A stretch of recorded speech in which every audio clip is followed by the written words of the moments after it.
Nos encontramos en el libro de los Hechos de los Apóstoles, es el libro de los Hechos de los Apóstoles. Estamos en el capítulo 19, considerando el amplio y rico ministerio del apóstol Pablo en Éfeso. Y en esta ocasión vamos a mirar lo que encontramos en el versículo 26, donde Lucas cita a este platero llamado Demetrio, y dice así en el versículo 26: pero veis y oís que este Pablo, no solamente en Éfeso, sino en casi toda Asia, ha apartado a muchas gentes con persuasión, diciendo que no son dioses los que se hacen con las manos. Y es particularmente esta última parte del versículo que me gustaría que pudiéramos prestarle atención, diciendo que no son dioses los que se hacen con las manos. Cuando nos acercamos a la Biblia tenemos que darnos cuenta fundamentalmente en todo momento que la Biblia tiene que ver con el auténtico conocimiento de Dios. La Biblia es un libro que fundamentalmente nos habla acerca del único Dios que existe, el Dios verdadero, el único Dios que hay. Y por tanto, conocer el contenido de la Biblia significa darnos cuenta de que cualquier otra realidad que pueda ser conocida como Dios no es tal. No hay Dios sino Jehová. Solamente Yahvé, solamente el Señor y Padre de nuestro Señor Jesucristo es el único Dios que hay. Y por tanto, ya sea en el Antiguo Testamento, ya sea en el Nuevo Testamento, encontramos constantemente como el tema fundamental es mostrarnos la gloria del único Dios que existe. Y esto es importante porque precisamente por causa de nuestra propia caída en el pecado, constantemente nosotros, como decía el reformador de Ginebra, Juan Calvino, pues estamos fabricando ídolos. Nuestros corazones son auténticas fábricas de ídolos. Constantemente estamos haciendo dioses a nuestra propia imagen y semejanza. Y esto lo encontramos tanto en el Antiguo Testamento como en los tiempos del Nuevo Testamento. Conforme el Evangelio se va extendiendo por el Imperio Romano, vemos cómo ese Evangelio confronta la idolatría también de los pueblos paganos, como hemos visto que aconteció en Atenas, pero también aquí en Éfeso. Pero no solamente es una cuestión de ídolos que se puedan hacer de piedra o de madera, sino que también en nuestros días este tema de la Escritura es crucial, porque hay dioses que son mucho más sofisticados que estos. Es verdad que hay lugares de la tierra donde siguen teniendo este tipo de estatuas e ídolos físicos, pero también en lugares como nosotros, en los que vivimos nosotros, existen otros tipos de ídolos que la Escritura también identifica para nosotros y que debemos estar pendientes de lo mismo. Por tanto, hay una relevancia para también nuestra sociedad actual. ¿Qué ídolos son estos? Pues es el ídolo del dinero, la avaricia, que es idolatría, el ídolo del poder, ¿no? Una droga, ¿no?, que domina a las personas de tener poder sobre otros. El ídolo del sexo también existe. Entonces, hay una serie de ídolos que se levantan también en nuestra sociedad y, por tanto, lo que se nos dice en la Escritura acerca de la idolatría es siempre pertinente para nosotros, algo que nos afecta a todos y cada uno de nosotros. Da igual si nos hacemos ídolos de piedra o de escayola o de madera, o si tenemos ídolos mucho más sofisticados, mucho más profundos, para ser identificados como los que he mencionado hace un momento. Por tanto, vemos como en la predicación que hace el apóstol Pablo y que registra Lucas, ¿no?, encontramos constantemente esa polémica, si lo puedo decir así, con la idolatría. Es decir, Lucas selecciona de los muchos mensajes que predicaría el apóstol Pablo aquellos que son relevantes para explicar el contexto del anuncio del Evangelio y la extensión del Evangelio en el Imperio Romano. Y aquí en Éfeso está mencionándonos, curiosamente citando a ese platero que promueve un alboroto contra el apóstol Pablo, a Demetrio, con respecto a lo que sería la predicación del apóstol. Es muy interesante, ¿no?, que muchas veces incluso los que pueden estar opuestos sí saben identificar perfectamente en qué consiste el anuncio del Evangelio, porque dice este Demetrio con respecto a Pablo, diciendo que no son dioses los que se hacen con las manos. Me parece un resumen muy brillante, ¿no?, de la predicación del apóstol Pablo, porque, como os estoy diciendo, Pablo predica la supremacía de Dios, el único Dios verdadero.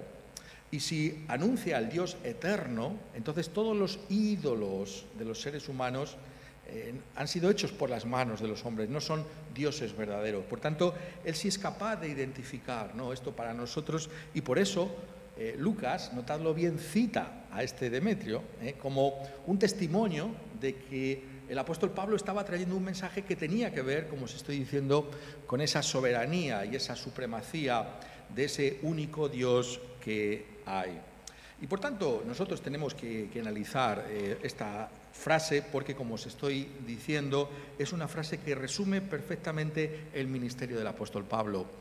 No hemos de entender, lo pongo de otra manera, no hemos de entender simplemente el anuncio del Evangelio como un anuncio de salvación o de una mejor vida, ¿no?, que ciertamente tenemos la salvación en Cristo Jesús, o un estilo de vida distinto, ¿no?, como dice aquí, el camino de Dios, como si eso fuera todo. No, al contrario, realmente nos está mostrando la Escritura que lo fundamental es darnos cuenta de Dios, de quién es el único Dios que hay y cómo tenemos que vivir delante de ese Dios. El Evangelio solo puede ser entendido en ese amplio contexto del ser eterno de Dios, del Dios todopoderoso, del Dios soberano. Por eso, cuando escribe, ¿no?, a los romanos, es muy interesante que el apóstol Pablo dice en el capítulo 1 y en el versículo 1,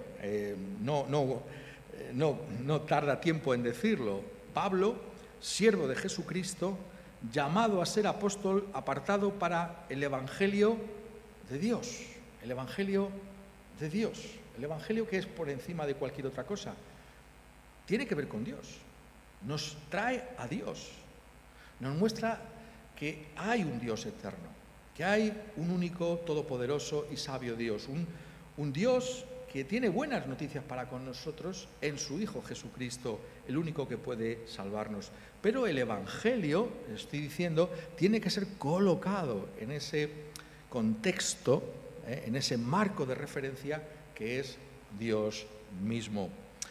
Y lo que está diciéndonos, por tanto, es que si este Dios es el único Dios que hay, el Dios que está anunciando el apóstol Pablo, el Dios que intervino en el Antiguo Testamento para salvar a su pueblo Israel, el Dios que ha resucitado a Jesucristo de entre los muertos, entonces es verdad lo que dice Demetrio: no son dioses los que se hacen con las manos. No que este hombre creyera eso en ese sentido, pero sí que está citando lo que el apóstol Pablo estaba anunciando. Y la pregunta que tenemos que hacernos en esta tarde, por tanto, es: ¿por qué no son dioses los que se hacen con las manos? ¿Por qué no son dioses los que se hacen con las manos? Podríamos traer muchas respuestas, ¿no? Pero una de las que nos trae la Escritura es que no son dioses porque en realidad esos dioses son una proyección de nosotros mismos. Esos dioses son falsos. ¿Por qué? Porque son tú, eres tú el que te has hecho ese Dios. Eres tú el que te has fabricado un Dios a tu imagen y tu semejanza. Es un Dios que responde a la idea que tú tienes de cómo tiene que ser Dios. Si hay un Dios, pues tiene que ser como yo pienso que es. Por tanto, hay constantemente una construcción, incluso mental, de Dios, ¿no? Pues si Dios existe, tendría que hacer esto, tendría que hacer lo otro. Siempre estamos haciendo ídolos, ¿no? Siempre estamos trayendo una imagen de Dios. No llegaremos a lo mejor muchas veces a fabricar un ídolo de madera o de piedra, pero sí que tenemos una imagen de cómo Dios tiene que ser. Pues bien, Dios constantemente, por medio de su palabra, es, como decía C.S. Lewis, el gran iconoclasta, el gran rompedor de imágenes mentales o no mentales, ¿no? Y nos muestra, ¿no?, que esa idea que tú tienes de Dios, pues es una idea falsa, porque es un Dios que tú te estás haciendo a tu propia imagen y semejanza. Es un Dios que tú te has inventado. Ese Dios no existe, eres tú que te imaginas que Dios es así. Esto lo encontramos, ¿no?, en esa polémica que no solamente entabla Lucas y el apóstol Pablo con respecto a la idolatría, sino también todo el Antiguo Testamento. Estábamos leyendo precisamente ampliamente en el Antiguo Testamento para que lo pudiéramos observar, ¿no? Y en Isaías, en el capítulo 44, donde vemos esa absurda y burda idolatría, ¿no? de una imagen, ¿no? Este formador de imágenes, ¿no? Pues resulta que tiene un tronco de árbol, ¿no? Y lo que hace pues, es que cuece carne, ¿no? Y luego lo que hace es que se calienta también con la hoguera que ha hecho y luego con el trozo que le sobra se hace una imagen, ¿no? Esto es algo que está aquí presentado como una polémica, ¿no? Es decir, fíjate tú qué cosa más absurda, ¿no? Que tú coges un tronco de árbol y le digas que es tu Dios, ¿no? Esto es el Antiguo Testamento, esto es la idolatría que condena el Antiguo Testamento, ¿no? Y nos está diciendo el apóstol que esto es algo que también acontece en el Nuevo Testamento y que nosotros, aunque seamos mucho más sofisticados, también nos inclinamos delante de nuestras propias ideas de cómo tiene que ser Dios. Pero a lo que voy es que dice en el capítulo 44 y versículo 9, los formadores de imágenes de talla, todos son ellos vanidad, es decir, no son nada. La vanidad es el aliento, simplemente algo, el vaho, ¿no? Que se disipa inmediatamente. No vale para nada, ¿no? Eso no tiene entidad ninguna, eso es la vanidad, ¿no? Y lo más precioso de ellos, para nada es útil. ¿Qué utilidad tiene algo que no vale para nada, que yo me he inventado, ¿no? Y dice, y ellos mismos son testigos para su confusión de que los ídolos no ven ni entienden. ¿Por qué es esto así? Bueno, pues lo que dice en el versículo 13, el carpintero tiende la regla, lo señala con almagre, lo labra con los cepillos, le da figura con el compás, lo hace en forma de varón a semejanza de hombre hermoso para tenerlo en su casa. Es algo que a sus ojos es hermoso. Como ha dicho en el versículo 9, es algo precioso a sus ojos. No tiene realidad, pero como a él le agrada esa forma que le está dando, esa apariencia que tiene, ese cuidado que ha depositado en realizarlo adecuadamente, entonces ese es su Dios. Pero en realidad, ¿qué es? Es él mismo, es una proyección de sí mismo en ese ídolo. Nuestros dioses, los dioses de los pueblos de la tierra, los dioses que condena la Escritura constantemente, son demasiado parecidos a nosotros, y por tanto son dioses falsos, ¿no? Vemos en las naciones, ¿no? Cuando vemos los dioses de los asirios, ¿no? Este pueblo cruel y bárbaro, hablamos de los genocidios de la historia de la humanidad, pero los asirios eran particularmente crueles, ¿no? Con todos sus enemigos, ¿no? ¿Y cómo son los dioses de los asirios? Pues no nos sorprende saber que esos dioses eran dioses sedientos de sangre. Hoy en día nos puede repugnar, ¿no? Que pueda haber alguien que crea en un dios, ¿no? Que sea así. Hoy en día tendríamos otro tipo de problemas, ¿no? Pero esos dioses que reflejaban el corazón guerrero, conquistador, malvado, asesino de los asirios. Así era su Dios. ¿Por qué? Porque ellos eran así. Y eso es lo que aquí nos está diciendo la Escritura. Estos dioses sencillamente nos reflejan a nosotros mismos. Es decir, lo que hay detrás de la idolatría es un profundo narcisismo, ¿no? La idea esta, ¿no? De que este mito, ¿no? De Narciso, que se mira a sí mismo, ¿no? Y se ve su reflejo en el agua, en el estanque, y dice, yo no he visto criatura más bonita que esta, ¿no? Y es el mismo, claro, el que se está viendo reflejado en el estanque. Y eso somos nosotros.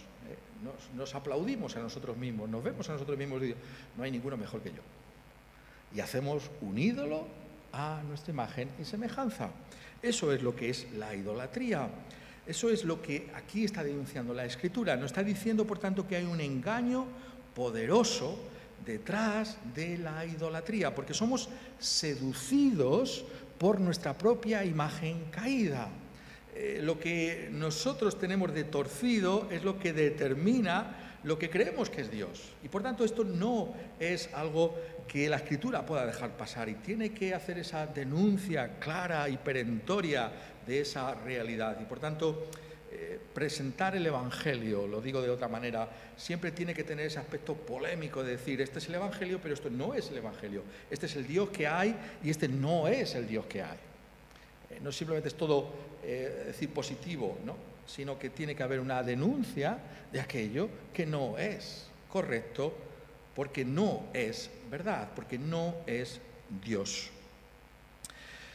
Y esto es lo que está diciendo, pero tenemos que ser capaces de profundizar mucho más, ¿no? Porque no simplemente es lo que leemos, ¿no? Sino que ver que hay una profundidad en lo que está diciendo la Escritura, ¿no? Sobre estos nuestros, si me permitís que lo diga así, queridos dioses e ídolos, ¿no? Tan queridos porque son nuestros, ¿no? Nuestra propia criatura, ¿no? Que hemos hecho. Entonces la queremos más que nada, ¿no? ¿Por qué la Escritura nos manifiesta la realidad de lo que son realmente, ¿no?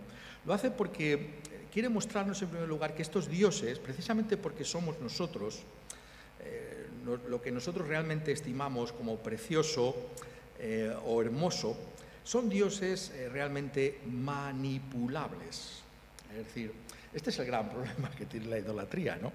Que este es un Dios que tú lo puedes usar para tus propios intereses. Claro, es que al final es un Dios que va a responder a lo que tú estás de acuerdo, ¿no? Entonces ese Dios es un Dios que siempre te va a decir que es a lo que tú consideras que es correcto y siempre va a decir que no a lo que tú también dices que está mal, ¿no? Es un Dios que está en tus manos, es realmente un Dios que tú has hecho con tus manos, y por tanto tú lo puedes manejar, ¿no? Entonces esa polémica es más profunda de lo que parece, ¿no? Cuando leemos, ¿no?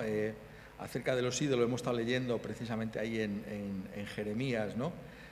Y sabéis que hay un salmo que lo dice con claridad, ¿no? Que es el Salmo 115, pero en esta ocasión lo podemos leer en Jeremías, cuando dice en el capítulo 10 y desde el versículo 4, con plata y oro lo adornan, con clavos y martillo lo afirman para que no se mueva. Derechos están como palmera y no hablan, son llevados porque no pueden andar. Entonces, ese Dios curiosamente va donde tú quieres llevarlo. ¿Dónde va el Dios? Por donde tú quieras. No es una cuestión de que Él decide las cosas, no. Tú le llevas, tú le conduces, tú haces lo que quieres con ese Dios. Es más profundo que simplemente el hecho de que es una construcción, ¿no? Es un ídolo, ¿no? De piedra o de madera, o que tenga plata y oro que lo revistan. Es algo que está en tus manos. Es un Dios manipulable. Y eso es lo que vemos que explica, como ya hemos empezado a mirar, ¿no? El comportamiento de Demetrio, ¿no? Demetrio, el platero. Claro, Diana realmente sirve al propósito de Demetrio, ¿no? Diana es una fuente de ingresos extraordinaria. Entonces Diana no puede decir nada, ¿no? Podría, si fuera un Dios verdadero, decía, oye, ¿cómo me usas, ¿no? Para tus propios negocios, ¿no? Pero no puede decir nada porque es falso, no existe. Pero Diana cumple los propósitos. Es una diosa manipulable, una diosa que puede ser llevada a voluntad del ser humano. Somos conscientes de que los ídolos que nos hacemos no valen para nada, porque realmente somos nosotros los que estamos detrás de ello. O por el contrario, el engaño, ¿no? De la idolatría, el engaño de nuestro propio pecado, nuestro corazón caído, nos lleva a pensar, ¿no? Por un momento que esto es así, porque la Escritura realmente lo pone con tanta claridad que es difícil no darnos cuenta del gran engaño que esto representa. Y tiene que ver con lo que es el ser humano, ¿no? Con esa imagen y semejanza de Dios que le permite ver las cosas, pensar en ellas.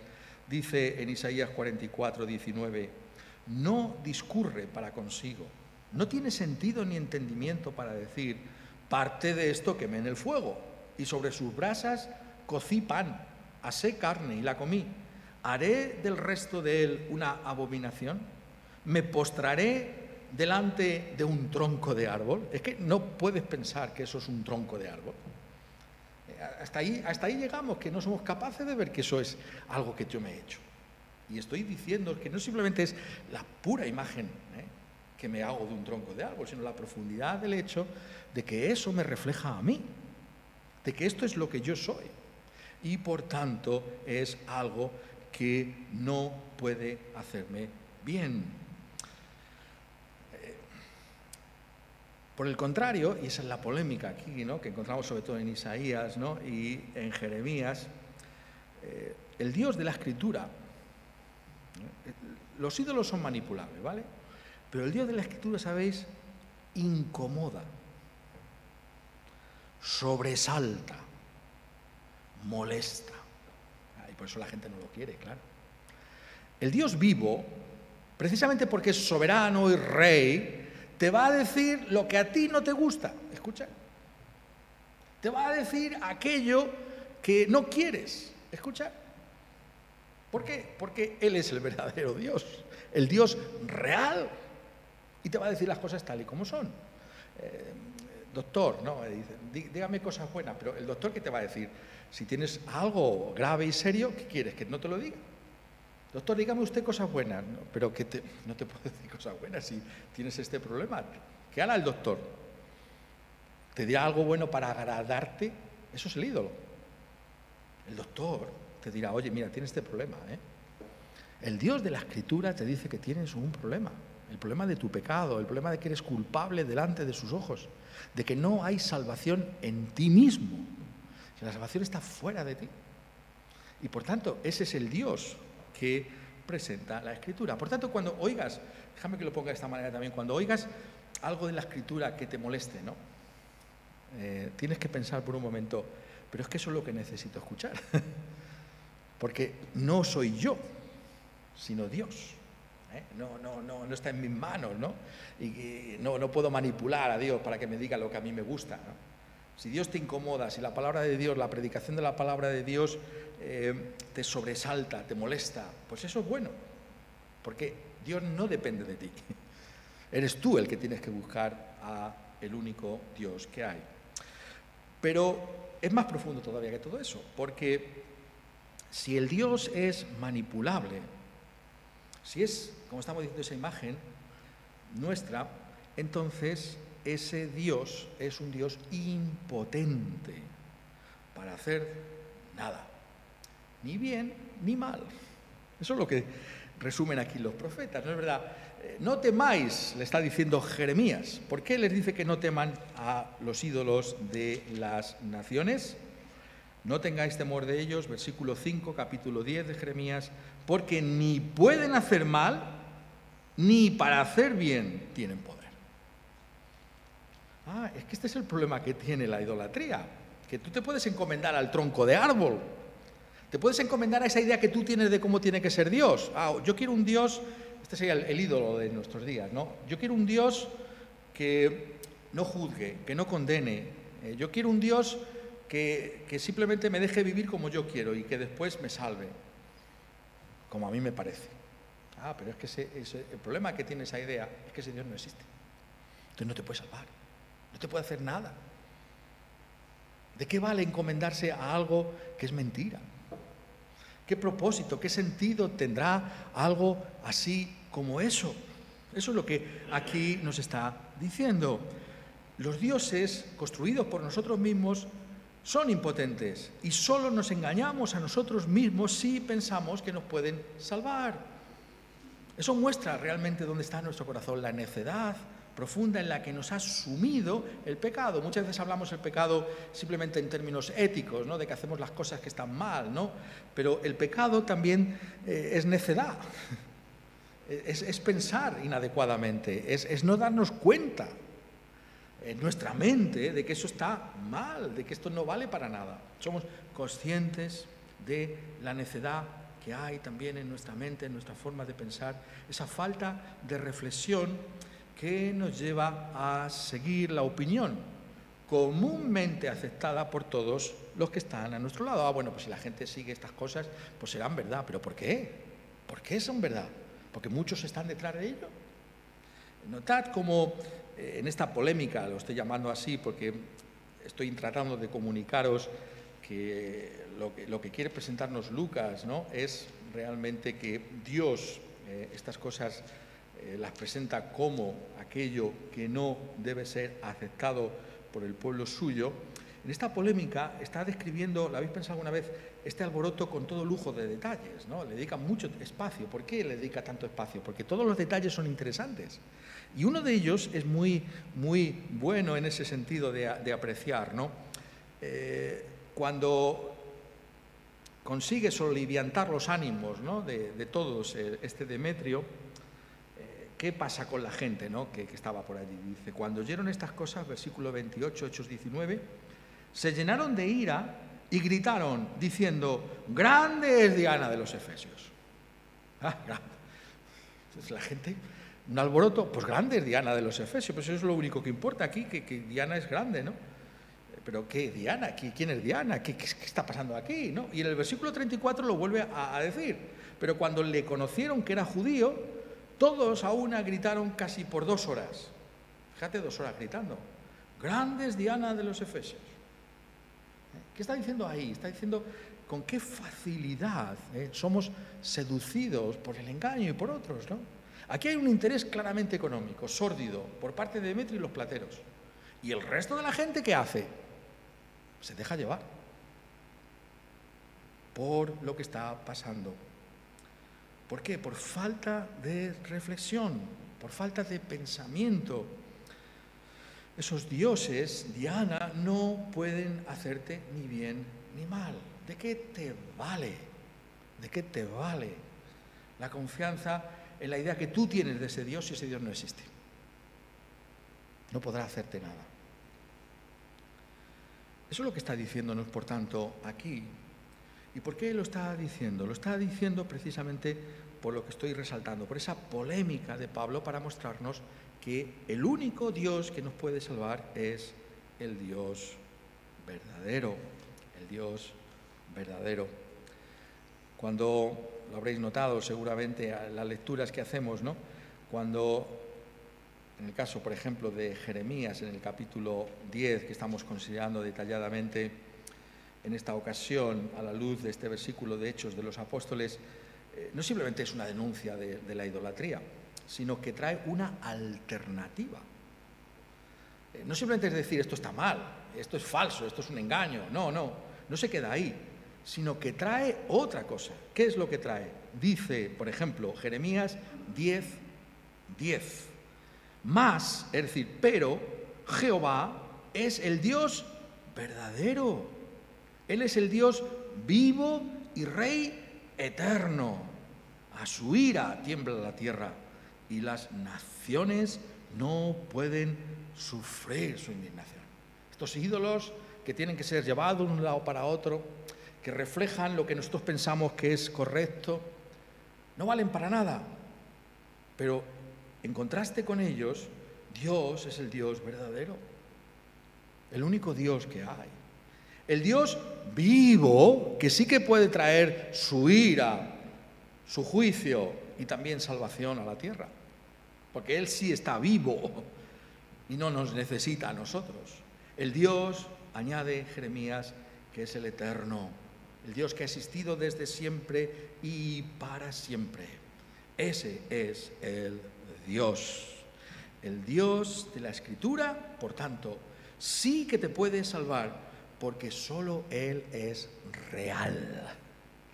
Y eso es la importancia fundamental, lo estamos viendo incluso en estos tiempos de pandemia, la importancia fundamental, la relevancia que tiene la verdad. La verdad es lo más importante. El Dios que te puede salvar lo hará porque es el único Dios real, el único Dios verdadero. Y por tanto, puedes estar confiado en Él, porque Él es verdad. Y podemos temblar, y debemos temblar delante de este Dios. Los profetas lo dicen, no tiembla ante este Dios. Podemos temblar, pero al mismo tiempo podemos regocijarnos, porque Él es aquel que nos ha provisto una salvación que es real igualmente. Eso es lo que nos está diciendo la Escritura. La salvación, por tanto, es en la verdad del único Dios verdadero que hay. No es, por tanto, algo que debamos pasar por alto de una manera ligera. Lo que Jesús afirma una y otra vez tal y como aparece en el Evangelio de Juan, cuando dice, uno de los versículos más conocidos, Juan 14:6, Jesús dijo: yo soy el camino y la verdad y la vida. Nadie viene al Padre sino por mí. ¿Por qué Jesús te puede salvar? Porque Él es la verdad. Él existe de verdad. Él es el único que puede dar vida porque es verdadero. Es el único Dios verdadero. Y el consuelo está en conocer la verdad. ¿De qué me vale? Volviendo otra vez al ejemplo de la analogía de un médico con su paciente, ¿no? De que el médico me diga lo que no es verdad. Me va a salvar si tengo un problema serio que tiene que ser tratado inmediatamente, quizá por un cirujano. ¿De qué me vale que me oculte eso? Más bien, no me vendrá mejor que me diga la verdad y me diga: mira, te tenemos que operar enseguida para salvarte. Eso sí que vale. La verdad es fundamental. La razón por la cual confiamos en el Dios de la Escritura, en nuestro Señor Jesucristo, es porque Él es el único Dios verdadero, el único que ha traído la verdad. Y por eso lo dice constantemente en el Evangelio de Juan. Y nos dice en el capítulo 1, versículo 14, y aquel Verbo fue hecho carne y habitó entre nosotros y vimos su gloria, gloria como del unigénito del Padre, lleno de gracia y de verdad. Las dos palabras tienen que ir juntas. Muchas veces, correctamente, por supuesto, decimos la salvación es por la gracia. Pero tenemos que recordar que la salvación es también en la verdad. En la verdad. ¿De qué está lleno Cristo? De gracia y de verdad. Porque esto es verdad. Y por tanto hay una salvación por la fe en el Señor Jesucristo. Confíate a la verdad de Dios. Somos salvos por ese entendimiento y aceptación de la verdad. A tanto llega esto, que el apóstol Pablo, escribiendo a los tesalonicenses, dice con claridad, y tiene en mente lo que estamos diciendo, dice allí en el capítulo 2 y el versículo 13, pero nosotros debemos dar siempre gracias a Dios respecto a vosotros, hermanos, amados por el Señor, de que Dios os haya escogido desde el principio para salvación. ¿Cómo sabemos que Dios nos ha escogido? Mediante la santificación por el Espíritu y la fe en la verdad. ¿Tienes tu fe en la verdad de Dios? He ahí la prueba de la elección.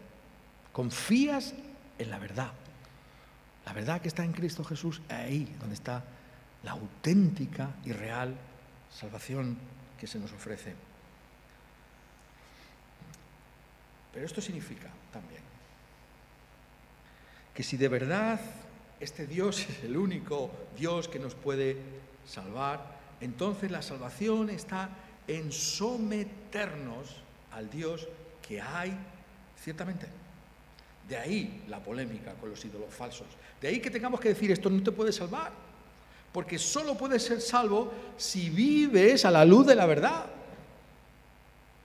Si realmente tienes en cuenta esa verdad de Dios. ¿Y qué es lo que es la verdad? La verdad de Dios es que no somos salvos dictándole nosotros condiciones a Dios, sino sometiéndonos a las condiciones que Él ha puesto, arrepintiéndote de tus pecados, confesando que en ti no hay cosa buena, que en mí no hay cosa buena, que estamos perdidos, sin Dios y sin esperanza, que nuestro corazón es un corazón que fabrica constantemente ídolos, que la salvación está fuera de nosotros en Cristo Jesús, y nos sometemos al juicio de Dios y decimos: es verdad lo que Dios dice, es verdad que soy un pecador perdido, es verdad lo que Dios dice de mí. Y si eso es así, entonces nos sometemos al único que puede salvarnos, que es nuestro Señor Jesucristo. Creer en la verdad es humillarnos por nuestro pecado y aceptar el veredicto de Dios sobre nuestras propias vidas, que somos malos, que estamos sujetos al juicio de Dios y que solo nos puede salvar el Señor Jesucristo. Y ese es el gran mensaje que tenemos que anunciar. En este mundo de decepción, en este mundo de seducción y de engaño por el pecado, en este mundo en el que vemos la idolatría de tantas formas. Tenemos que anunciar al único Dios verdadero. Tenemos que centrar la atención de las personas en Dios, en el único Dios que, porque es real y verdadero, nos puede salvar y que nos salva en la persona de nuestro Señor Jesucristo, el único que puede llevarnos verdaderamente a la misma presencia de Dios. ¿No es acaso significativo cómo concluye, y muchas veces esto ha llamado la atención de tantos, cómo concluye la primera epístola de Juan? El apóstol Juan, que sabéis, escribió el Evangelio, pero también escribió 3 epístolas, y el Apocalipsis, por supuesto, pero en primera de Juan dice: pero sabemos que el Hijo de Dios ha venido y nos ha dado entendimiento para conocer al que es verdadero. Ese es el título de Cristo, el verdadero. Y estamos en el verdadero, en su Hijo Jesucristo. Este es el verdadero Dios y por eso la vida eterna. Hijitos, concluye, guardaos de los ídolos. El Dios verdadero o los ídolos. ¿Dónde estamos? ¿Dónde está tu vida? ¿Confías en Jesucristo, en el verdadero y único Salvador, o en los ídolos? Hagamos caso de la Escritura. Guardémonos de los ídolos. Confiemos en el único Dios que puede salvarnos. ¿Por qué? Porque es el único Dios verdadero. Desechemos a nuestros queridos dioses, a nuestras queridas imágenes, y busquemos la salvación en aquel que ha venido para mostrarnos al verdadero, al único Rey que hay, a nuestro Dios, al que conocemos en Cristo Jesús. Que así sea, que podamos creer en la verdad, que podamos amar la verdad. Amén.